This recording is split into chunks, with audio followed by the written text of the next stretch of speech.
9वां अध्याय। ओम जयंती मंगला काली भद्रकाली कपालिनी दुर्गा क्षमा शिवा धात्री स्वाहा स्वधा नमस्तुते। ओम जो काली वही तारा मायावती महालक्ष्मी सरस्वती चंडिके चंडमुंड विनाशिनी शीतला मनसा रक्षा दुर्गे दुर्गति नाशिनी खड्गहस्ता जय पर्दा महाशक्ति रूपधारिणी जय माता मंगलकारिणी जय माँ जय श्री माँ रक्षिणी रक्षिणी स्वाहा महाशक्ति रूपधारिणी विपत्तारिणी मायावती जगज्जनी काली माता च क्रीं हूं ह्रीं फट स्वाहा जल जल श्रीं दुष्टग्रहं फट स्वाहा ह्रीं क्लीं चामुंडाए विच्छे ह्रीं श्रीं क्लीं मेधा प्रभा जीवन ज्योति प्रचंड शांति क्रांति जागृति प्रगति रचना शक्ति अखंड जगज्जनी मंगल करने गायत्री सुखधाम प्रणव सविते स्वाहा स्वधा पूरन काम। जय माता रा सकले तुम्हारी इच्छा इच्छा में तारा तुम्हें तुम्हार कर्म तुम्हें करो माँ लोके बोले करियामी माँ। देवी तम भक्सले सर्वकार विधायिनी कलो ही कार सिद्धि अर्थम उपायम सूर्य पश्चामी कलो श्रेष्ठ साधनमय त्रिहजनीय प्रकाशते। ओम श्री दुर्गा सप्तलोकी तत्मंत्र नारायण श्री महाकाली महालक्ष्मी महासरस्वती देवता श्री दुर्गा पितृश्लोकी दुर्गा पाठ भी होगा।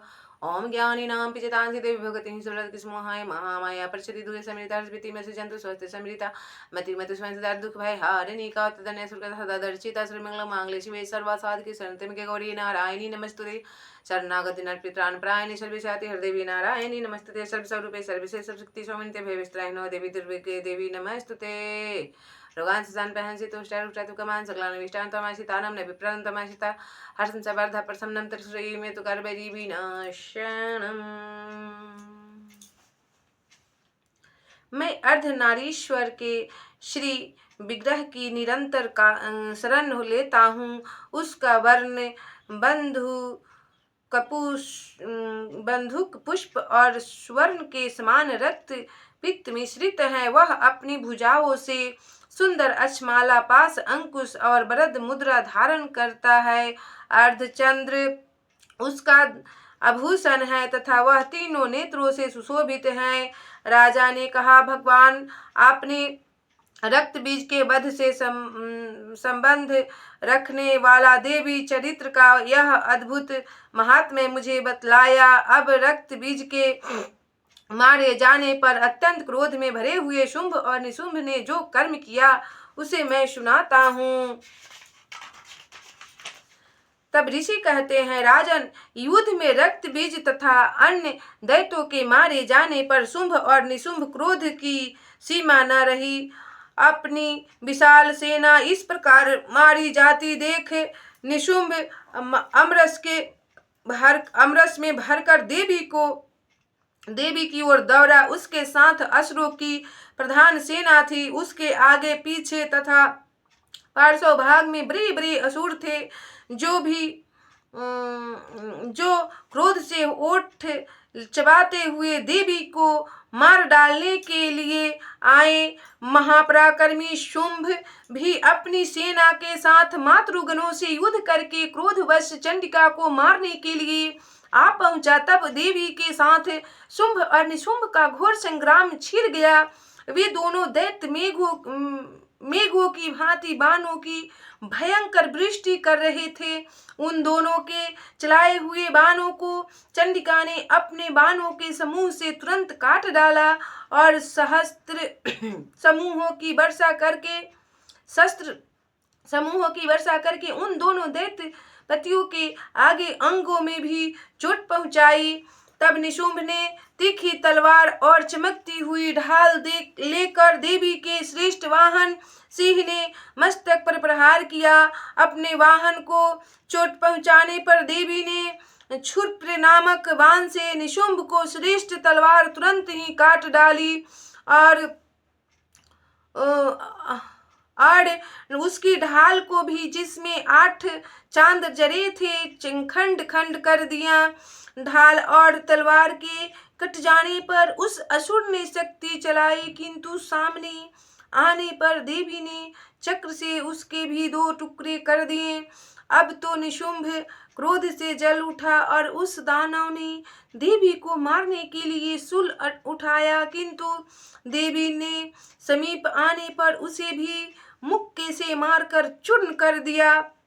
तब उसने गदा घुमाकर चंडिके के ऊपर चलाई, परंतु वह भी देवी के त्रिशूल से कटकर भस्म हो गई।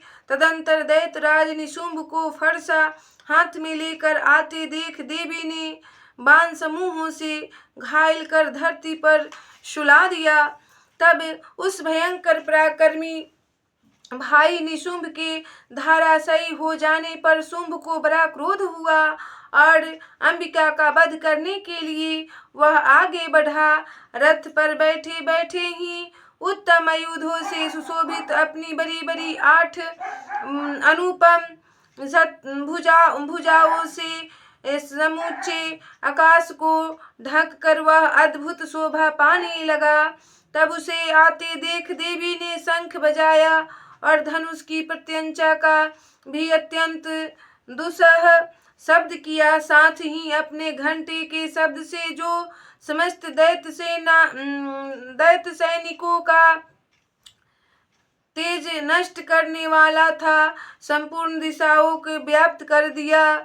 तदंतर सिंह ने भी अपनी दहाड़ से, जिसे सुनकर बड़े बड़े गजराजों का महान मद दूर हो जाता था, आकाश पृथ्वी और 10 दिशाओं को गुजा दिया। फिर काली ने आकाश में उछलकर अपने दोनों हाथों से पृथ्वी पर आघात किया।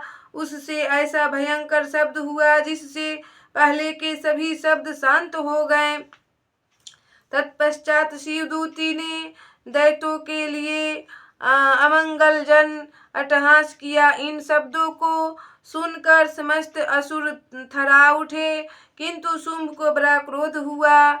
उस समय देवी ने जब शुंभ को लक्ष्य करके कहा, ओ दुरात्मा, खड़ा रह। तभी आकाश में बड़े हुए देवता बोल उठे, जय हो जय हो। शुंभ ने वहां आकर ज्वालाओं से युक्त अत्यंत भयानक शक्ति चलाई। अग्निमय पर्वत के समान आती हुई उस शक्ति को देवी ने बड़े भारी लुके से दूर हटा दिया। उस समय शुंभ के सिंहनाद से तीनों लोक गूंज उठे। राजन, उसकी प्रतिध्वनि से वज्रपात के समान भयानक शब्द हुआ, जिसने अन्य सब शब्दों को जीत लिया। शुंभ के चलाए हुए बाणों के देवी ने और देवी के चलाए हुए बाणों के शुंभ ने अपने भयंकर बाणों द्वारा सैकड़ों और हजारों टुकड़े कर दिए।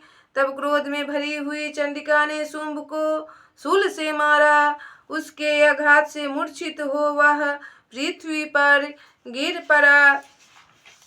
तब इतने में ही निशुंभ को चेतना हुई और उसने धनुष हाथ में लेकर बाणों द्वारा देवी काली तथा सिंह को घायल कर डाला।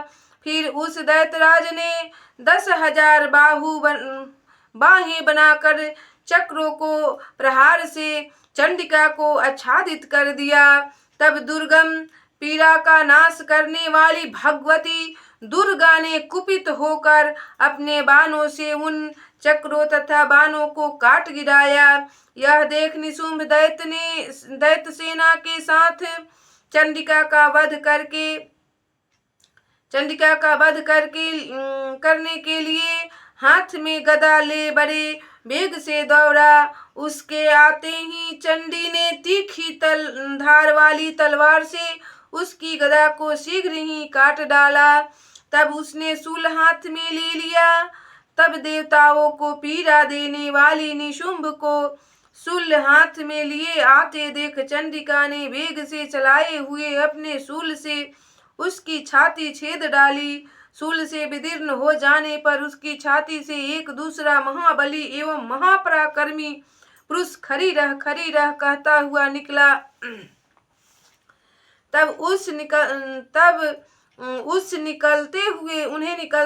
निकलते हुए पुरुष की बात सुनकर देवी उठाकर हंस पड़ी और खड्ग से उन्होंने उसका मस्तक काट डाला। फिर तो वह पृथ्वी पर गिर पड़ा।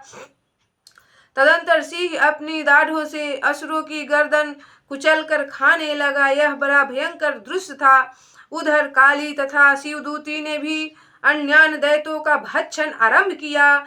कौमारी की शक्ति से विदीर्ण होकर कितने ही महादैत्य नष्ट हो गए और ब्राह्मणी के मंत्रपुत जल से निस्तेज होकर कितने ही भाग खड़े हुए, कितने ही दैत्य महेश्वरी के त्रिशूल से छिन्न भिन्न हो धाराशायी हो गए। वाराही के थुथुन के आघात से कितनों का पृथ्वी पर कचुम्बर निकल गया। वैष्णवी ने भी अपने चक्र से दानव के टुकड़े टुकड़े कर डाले। इंद्री के हाथ से छूटे हुए वज्र से भी कितने ही प्राणों से हाथ धो बैठे। कुछ असुर नष्ट हो गए, कुछ उस महायुद्ध से भाग गए तथा कितने ही काली शिवदूती तथा सिंह के ग्रास बन गए।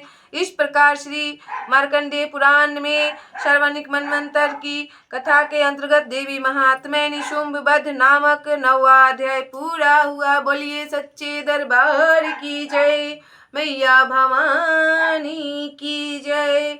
हर हर हर महादेवी।